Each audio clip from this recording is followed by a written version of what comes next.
नमस्कार, मैं डॉक्टर चांदनी जैन अखिल भारतीय वाक श्रवण संस्थान द्वारा प्रायोजित वाक श्रवण संरचना कार्यक्रम में आप सभी का स्वागत करती हूँ। अखिल भारतीय वाक श्रवण संस्थान भारत सरकार के द्वारा परिवार और स्वास्थ्य कल्याण मंत्रालय के अंदर एक स्वायत्त संस्थान है।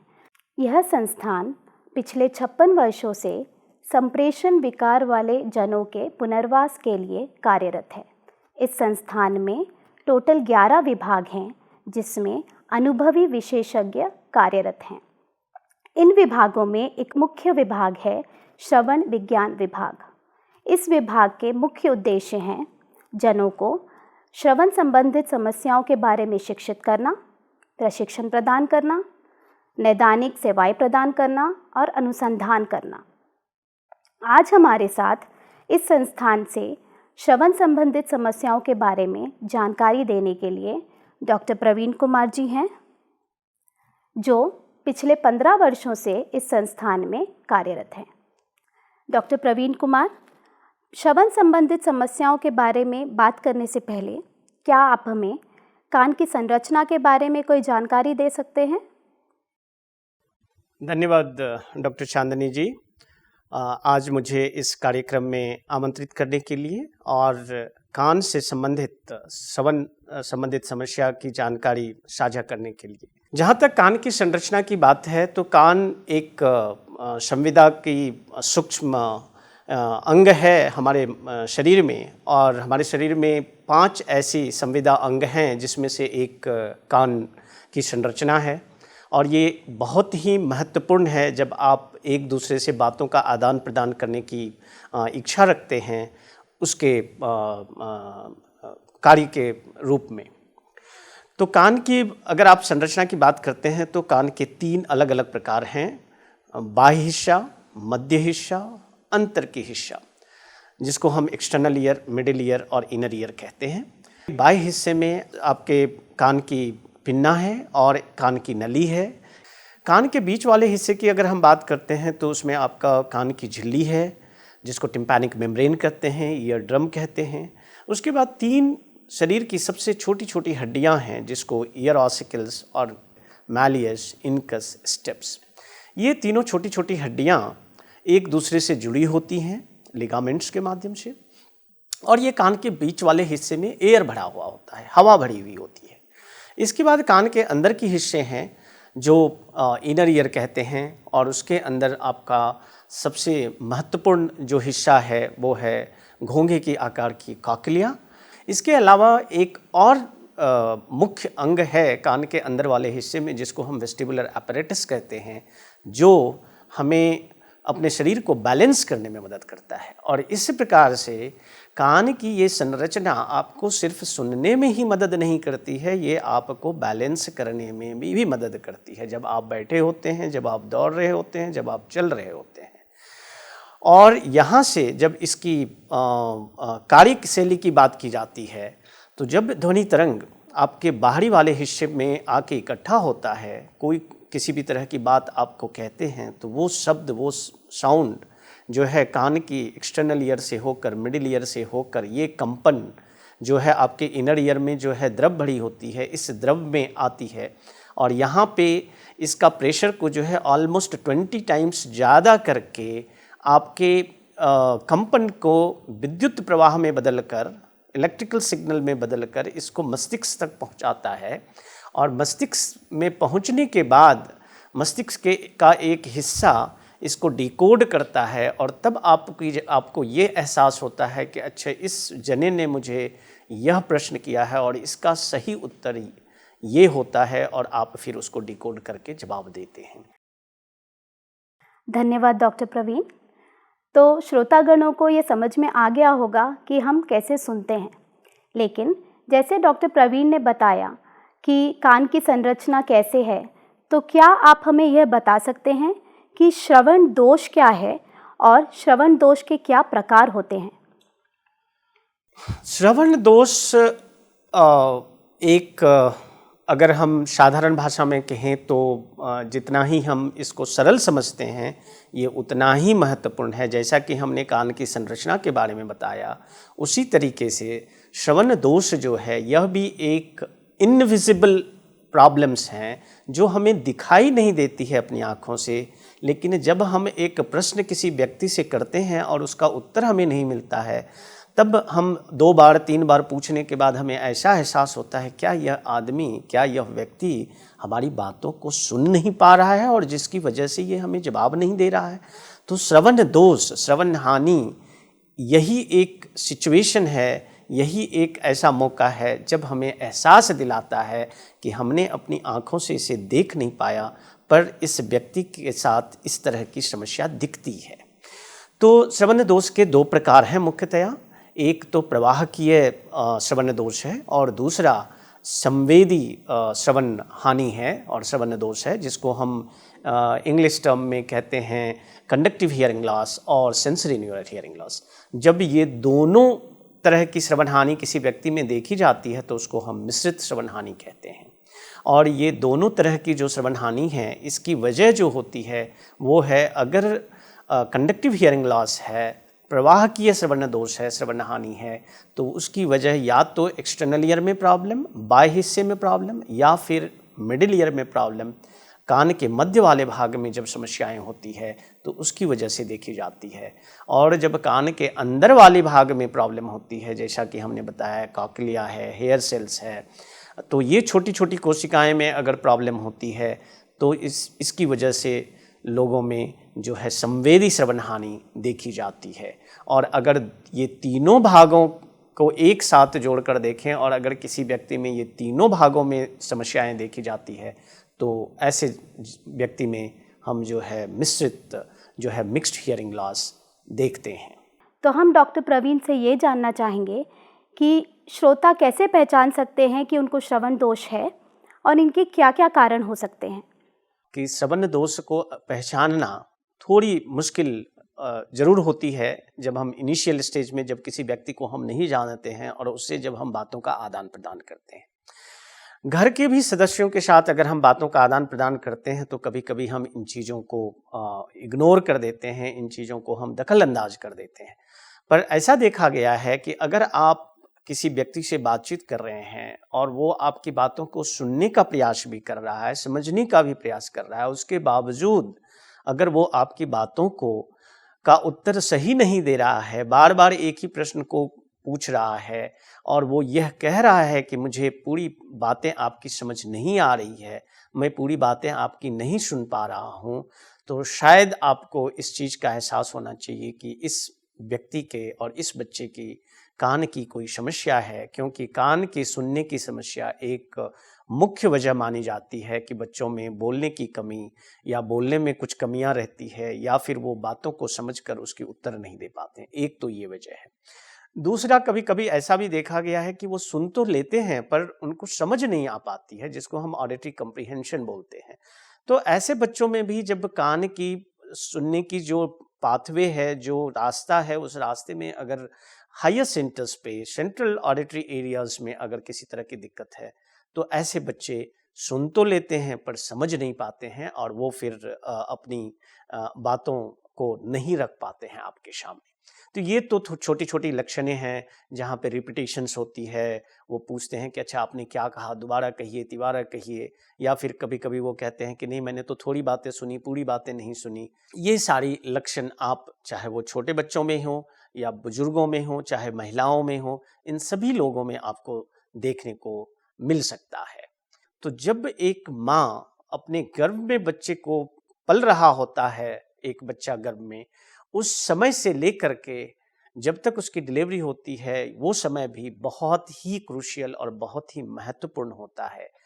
तो अगर किसी माँ को गर्भ धारण करने के समय और जब तक उसकी डिलीवरी नहीं हो जाती है, उस बीच में अगर किसी भी तरह की स्वास्थ्य की समस्या होती है जिससे बच्चे की कान की संरचना का जो माँ के गर्भ में डेवलपमेंट हो रही थी और उसमें किसी तरह की कमियां रह जाती है, ऐसे बच्चों में जो है जन्मजात के समय से ही श्रवण की समस्या देखी जाती है। और मुझे खुशी है कि मैं आज सभी श्रोतागण को ये बताना चाहता हूँ कि ऐसे बच्चों को हम 24 घंटे के अंदर, एक दिन के अंदर भी यह पता कर सकते हैं कि क्या यह बच्चा को सुनने की समस्या है या नहीं है। बढ़ती उम्र भी एक बहुत बड़ा कारण है जिसको प्रिस्बाइक्यूसिस कहते हैं, और इसकी वजह से भी सुनने की समस्या उत्पन्न होती है। जिस तरह से आपके शरीर की हर अंग में कमियां आनी शुरू हो जाती है, डिजनरेशन शुरू हो जाती है, उसी तरह से कान की जो नरा होती है, नसें होती हैं, उसकी भी कमजोरी कुछ एक वर्षों के बाद, 40 साल के बाद, ऐसा अनुसंधान के माध्यम से देखा गया है कि 40 वर्षों के बाद जो है लोगों में कान की सुनने की समस्या उत्पन्न होने की संभावनाएं रहती है। नॉइस पॉल्यूशन, शोर शराबे, शोरगुल, इंडस्ट्रियलाइजेशन, ये सारी चीजें भी हमारे कान को नुकसान पहुंचाता है। तो इसके लिए हमें जो है थोड़ा एक्स्ट्रा केयर करने की ज़रूरत है, प्रिवेंट करने की ज़रूरत है, रोकथाम करने की ज़रूरत है। तो एक कारण जो है इंडस्ट्रियलाइजेशन, नॉइस पॉल्यूशन भी है। तीसरा एक मुख्य कारण यह भी है, अगर आप किसी भी तरह की स्वास्थ्य संबंधित समस्याएं होती है और आप अगर कोई भी औषधि, कोई भी दवा लेते हैं, वो दवा अगर आप चिकित्सक के बिना परामर्श का लेते हैं, तो कुछ ऐसे ड्रग हैं जिसको हम ऑटोटॉक्सिक ड्रग कहते हैं, जो दवाएं हमारे कान को नुकसान पहुंचाती है अगर वो अधिक मात्रा में ली जाए, अगर वो चिकित्सक के सलाह के बिना ली जाए, और ऐसी चीज़ों से भी हमें थोड़ा बचने की ज़रूरत है। डॉक्टर प्रवीण, इस श्रवण दोष की परीक्षा कौन करता है और इसका मूल्यांकन कैसे किया जा सकता है? क्या आप इस बारे में जानकारी दे सकते हैं? कि अगर किसी बच्चे में, किसी व्यक्ति में श्रवण दोष की समस्या आती है, तो उसके लिए आपको या तो श्रवण विशेषज्ञ के पास जाने चाहिए, जिसको हम ऑडियोलॉजिस्ट कहते हैं। इसके अलावा अगर किसी व्यक्ति के कस्बे में, उनके क्षेत्र में अगर श्रवण विशेषज्ञ नहीं उपलब्ध हैं, तो आप कान, नाक, गला विशेषज्ञ के पास भी जा सकते हैं, क्योंकि वह भी कान से संबंधित समस्याओं का निदान करते हैं, उनकी जानकारी रखते हैं। जहाँ तक श्रवण दोष के मूल्यांकन की बात है, तो आज के डेट में, आज अगर हम टेक्नोलॉजी की बात करते हैं, उपकरणों की बात करते हैं, तो हमारे देश में बहुत सारी उपकरणें उपलब्ध हैं, इंडिजिनस भी है, इम्पोर्टेड भी है, और ये सारी उपकरण हमें मदद करता है कि एक बच्चा जब इस वर्ल्ड में, इस संसार में आता है, चाहे वो 24 घंटे के अंदर, जैसा हमने कहा, से लेकर जो है आप किसी भी उम्र के व्यक्ति की बात कर लें, हम श्रवण दोष का मूल्यांकन करने में सक्षम हैं। तो श्रवण दोष का मूल्यांकन दो तरीके से की जाती है। एक को हम कहते हैं बिहेवियरल इवैल्यूएशन, दूसरा को हम कहते हैं फिजियोलॉजिकल एंड इलेक्ट्रोफिजियोलॉजिकल इवैल्यूएशन। छोटे बच्चों में हम जो टेस्ट करते हैं उसको कहते हैं बिहेवियरल ऑब्जर्वेशन ऑडियोमेट्री। उसमें जब हम एक ध्वनि प्रोड्यूस करते हैं, जब हम एक साउंड प्रेजेंट करते हैं, तो उस शब्द के वजह से बच्चे में क्या रिएक्शन दिखती है, बच्चा क्या अपनी आंख को मोड़ता है, क्या आई ब्लिंकिंग होती है, क्या कोई स्टार्टल्ड रिफ्लेक्स होता है, क्या कोई मूवमेंट्स होता है, ये जो रिफ्लेक्स हैं, ये जो आई बॉल मूवमेंट्स है, हेड टर्न है, ये सारी रिएक्शंस अगर ध्वनि की वजह से हुई है, इसको पहचानने की क्षमता श्रवण विशेषज्ञ में होती है, जो पीडियाट्रिक ऑडियोलॉजिस्ट होते हैं, जो बच्चों के श्रवण क्षमता को जांच करने की जो है काबिलियत रखते हैं। ऐसे विशेषज्ञ इसका ऑब्जर्वेशन, मूल्यांकन अच्छी तरीके से करते हैं। बड़ों बच्चों में हम प्योर टोन ऑडियोमेट्री कहते हैं, जिसके लिए एक क्लिनिकल डायग्नोस्टिक ऑडियोमीटर की ज़रूरत होती है, और उसके माध्यम से हम प्योर टोन ऑडियोमेट्री कर सकते हैं। और यह प्योर टोन ऑडियोमेट्री एक बिहेवियरल असेसमेंट है, और इसके माध्यम से हम यह पता कर लेते हैं कि क्या एक व्यक्ति अपनी कान को कितनी परसेंटेज सुन सकता है और किस तरह की सुनाई देती है। जैसा कि मैंने शुरू में बताया था, कंडक्टिव हियरिंग लॉस है या सेंसरी न्यूरल हियरिंग लॉस है, और कितनी डिग्री है, माइल्ड डिग्री है, मॉडरेट है, मॉडरेटली सीवियर है, 10% सुनने की कमी है या 90% सुनने की कमी है, या पूरी की पूरी सुनाई नहीं देती है, जिसको कहते हैं डेफ। धन्यवाद डॉक्टर प्रवीण। तो आपने बताया कि श्रवण दोष का मूल्यांकन कैसे होता है। अगर किसी व्यक्ति को श्रवण दोष है, आपको पता चल गया, तो आप उसका क्या उपचार है वो बता सकते हैं? जी हाँ, जहाँ तक श्रवण दोष के उपचार की बात है, जैसा कि हमने शुरू में ही बताया था, कान की संरचना और फिर श्रवण दोष के प्रकार, और उसके बाद फिर हमने उसका मूल्यांकन की बातें करी, उसके लक्षण की बातें करी। तो श्रवण दोष का उपचार की जब हम बात करते हैं, तो दो इम्पॉर्टेंट सदस्य हैं हमारे साथ। एक तो है मेडिकल लाइन ऑफ ट्रीटमेंट, दूसरा है non medical line of treatment. Medical line of treatment जहाँ पे दवा से, चिकित्सा से अगर इनका निदान करने की ज़रूरत है, तो उसके लिए हमारे संस्थान में कान, नाक व गला के विशेषज्ञ हैं, जिनके पास हम इस मरीज को भेजते हैं, और वो किस तरह की श्रवण की समस्या है, क्या ये कंडक्टिव हियरिंग लॉस है, प्रवाहकीय दोष है, या फिर क्या यह कान की पर्दे की फटी हुई है, कान की पर्दे की झिल्ली फटी हुई है, या फिर कान के अंदर द्रव्य पदार्थ बीच वाले हिस्से में है। ये सारे मूल्यांकन से जब पता चलता है, उसके बाद कान नाक गला के विशेषज्ञ दवा से या चिकित्सा से वो उसका निदान करने का प्रयास करते हैं। तो मेडिकल लाइन ऑफ ट्रीटमेंट के लिए हमारे कान नाक गला के विशेषज्ञ हैं, जो आप हमारे मरीज को सेवाएं प्रदान करते हैं। जहाँ तक non medical line of treatment है, ऐसे मरीज, ऐसे बच्चे जिनका दवा से, चिकित्सा से उनकी समस्याओं का निदान नहीं किया जा सकता है, ऐसे मरीज को हमारे पास कान नाक गला के विशेषज्ञ भेजते हैं। उनको श्रवण यंत्र की जो है रिकमेंडेशन की जाती है, उनको श्रवण यंत्र लगाने की ज़रूरत महसूस होती है। क्योंकि मैं आपको ये बताना चाहूँगा और सभी श्रोतागण से ये बताना चाहूँगा कि अगर कान की नरें कमज़ोर हो जाती है, नसें कमज़ोर हो जाती है, जो ऑडिटरी नर्व्स है, या कान के अंदर जो हेयर सेल्स हैं, जो उसकी फंक्शनिंग अगर लिमिटेड हो जाती है, वो डैमेज रहता है, तो ऐसे बच्चों का दवा से, चिकित्सा से, साधारण जो चिकित्साएं होती है, सर्जरी होती है, उससे इसका निदान नहीं हो पाता है, और ऐसे बच्चों को श्रवण यंत्र की ज़रूरत होती है। और श्रवण यंत्र अलग अलग प्रकार के होते हैं, और उस परिवार की क्षमता, आय कितनी है, उसकी क्षमता कितनी है, ऐसे सरकार के द्वारा भी बहुत सारी ऐसी योजनाएं चलाई जा रही है, जिससे किसी भी व्यक्ति को इस तरह के निदान की समस्याएं ना आए, किसी भी तरह की अड़चन ना आए। तो इस तरह की भी सुविधाएं उपलब्ध हैं। तो श्रवण यंत्र के कई प्रकार हैं, जिसको हम कहते हैं BT hearing aid, IT hearing aid, RIC hearing aid. तो कई सारे कस्टमाइज हियरिंग एड हैं। आज के डेट में जो सबसे ज़्यादा ये श्रवण यंत्र लोगों के द्वारा पसंद किया जाता है, और सबसे अच्छी तकनीक जो यूज़ की गई है, वो रिसीवर इन द कैनाल और कस्टमाइज डिजिटल हियरिंग एड, जिसको प्रीफर करते हैं। इसके साथ साथ कुछ ऐसे भी लोग होते हैं, जैसा कि मैंने कहा था कि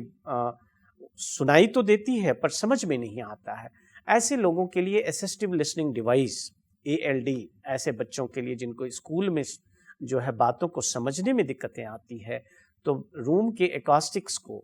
बच्चे के सुनने की जो क्षमता है, समझने की जो क्षमता है, उसको बेहतर बनाने के लिए असिस्टिव लिसनिंग डिवाइस भी हम रिकमेंड करते हैं। और ये असिस्टिव लिसनिंग डिवाइस जो है के रूप में FM system, frequency modulated system की जो है रिकमेंडेशन की जाती है, और ऐसे बच्चों में देखा गया है कि उनको काफ़ी सहायता मिलती है अपने शिक्षा को और उस क्लासरूम सिचुएशन में अपने परफॉर्मेंस को बेहतर बनाने में। तो ये छोटी छोटी चीज़ें हैं जो उपचार है, जो इस तरह की व्यक्ति, इस तरह के बच्चे जिनको श्रवण दोष की समस्या है, वो इन सारे यंत्र के माध्यम से अपने आप को बेहतर बना सकते हैं और अपने जीवन शैली को बेहतर बना सकते हैं। पर मैं एक बात यहाँ और कहना चाहूँगा कि सिर्फ श्रवण यंत्र लगा लेने से छोटे बच्चों में, ऐसे बच्चे जिनको बातें बोलना नहीं आया है, तो यहीं पे उनका उपचार ख़त्म नहीं होता है। उन्हें पुनर्वास के लिए भी भेजा जाता है, जिसको हम हैबिलिटेशन और रिहैबिलिटेशन कहते हैं। Auditory training, listening training, speech language therapy कहते हैं, और उसको उन चीज़ों के लिए भी भेजा जाता है। और थोड़े समय जब वो हमसे हमारे विशेषज्ञ से जब स्पीच थेरेपी लेते हैं, लिसनिंग ट्रेनिंग लेते हैं, तब उनको श्रवण यंत्र के उपयोग के साथ साथ बातों को भी समझने में भी मदद मिलती है। और एक और चीज़ें मैं यहाँ अपने श्रोतागण से साझा करना चाहूँगा कि आज के समय में परिप्रेक्ष्य में अगर देखें तो एक और नई टेक्नोलॉजी आई है। ऐसे बच्चे, ऐसे व्यक्ति जिनको श्रवण दोष की समस्या है और जिसको हम कॉक्लियर इम्प्लांट कहते हैं। तो ये जो कॉक्लियर इम्प्लांट है ये एक मशीन की तरह है, पर इसको सर्जरी करके चिकित्सक के माध्यम से, शल्य चिकित्सक के माध्यम से, ईएनटी सर्जन जो हैं, एक इसके हिस्से होते हैं जिसको इम्प्लांट करके कान के अंदर लगाई जाती है, दूसरा इसका हिस्सा इसका कान के बाहर होता है। फिर इसमें एक स्पीच प्रोसेसर होता है जिसको हमें समय समय पे ट्यून्ड करनी पड़ती है, जिसको हम मैपिंग कहते हैं। पर ऐसे बच्चों को भी जो कॉक्लियर इम्प्लांट करवाते हैं उनको भी जो है पुनर्वास के लिए भेजना पड़ता है। पर ऐसा देखा गया है कि हमारे भारत देश में भी बहुत सारे ऐसे बच्चे हैं जिनको कॉक्लियर इम्प्लांट के माध्यम से रेगुलर स्कूल में जाने में सुविधा महसूस हुई है और वो ऑलमोस्ट हम और आप जैसे बातों को समझ सकते हैं और बातों का आदान प्रदान कर सकते हैं। तो आज के परिप्रेक्ष्य में कॉक्लियर इम्प्लांट एक बून की तरह जो है ऐसे बच्चों के लिए, ऐसे व्यक्ति के लिए जो पहले पूरी जिंदगी ना सुन सकते थे, ना बोल सकते थे, उसके लिए माना जाता है। और इसी परिप्रेक्ष्य में भारत सरकार के द्वारा और विभिन्न राज्य सरकार के द्वारा भी और बहुत सारी एजेंसियों के द्वारा भी जो है काफ़ी मदद दी जा रही है, जिससे हमारे देश में ऐसे बच्चे, ऐसे व्यक्ति जिनको सुनने की समस्या जन्मजात से हो या बाद में हुआ हो, ये सभी बच्चे, ये सभी व्यक्ति श्रवण दोष से मुक्त हो सकें। डॉक्टर परवीन, मुझे विश्वास है कि ये सारी जानकारी आपने जो दी ये हमारे श्रोताओं के लिए बहुत उपयोगी होगी और हम इसीलिए ये जानना चाहेंगे कि आपका विभाग कैसे श्रवण दोष की समस्या के साथ डील करता है। इसीलिए आप हमें अपने विभाग के बारे में साझा कराइए। एशिया में जो सुविधाएं इस संस्थान में और हमारे विभाग में उपलब्ध है, चाहे वो क्लिनिक में हो, चाहे वो शोध में हो, चाहे वो हमारे जो ह्यूमन रिसोर्स डेवलपमेंट हैं, ग्रेजुएशन और पोस्ट ग्रेजुएशन के कोर्सेस हैं और पीएचडी के कोर्सेस हैं, तो हमारा जो शिक्षा का जो कार्यक्रम है उसमें भी बहुत ही कुशल रूप से कार्य कर रहे हैं और मुझे यह बात साझा करने में बहुत गर्व महसूस हो रही है। जहाँ तक हमारे विभाग की बात रह गई, तो हमारे विभाग में पूरे देश से मरीज आते हैं और हम उनका हर संभव प्रयास करते हैं कि एक अच्छी सुविधाएं, एक अच्छा उपचार देकर उन्हें इस देश के जो है में सहयोग देने का प्रयास करें। डॉक्टर प्रवीण, आपके इस जानकारी से हमें यह समझ में आ गया है कि आपकी संस्थान अद्वितीय है। पर मैं ये जानना चाहूँगी कि क्या कोरोना काल के दौरान आपकी संस्थान चालू थी और आपने श्रवण संबंधित समस्याओं को कैसे डील किया? कोविड के टाइम में भी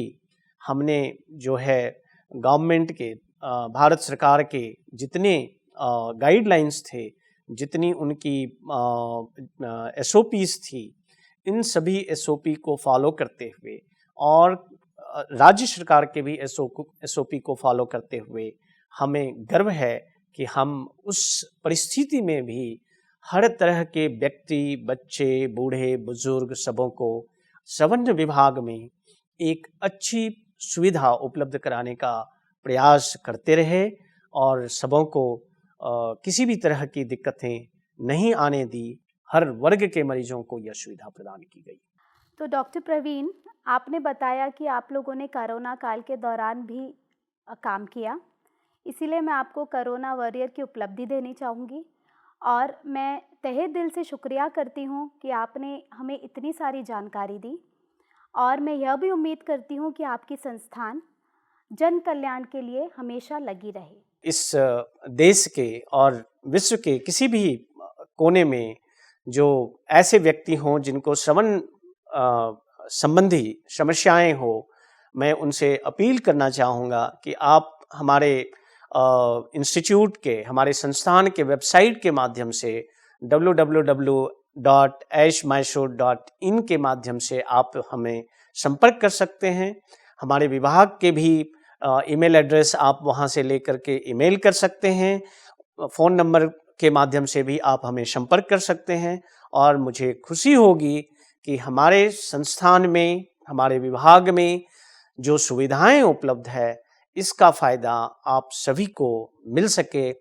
और समस्त जनों को जो है तहे दिल से धन्यवाद करना चाहूँगा।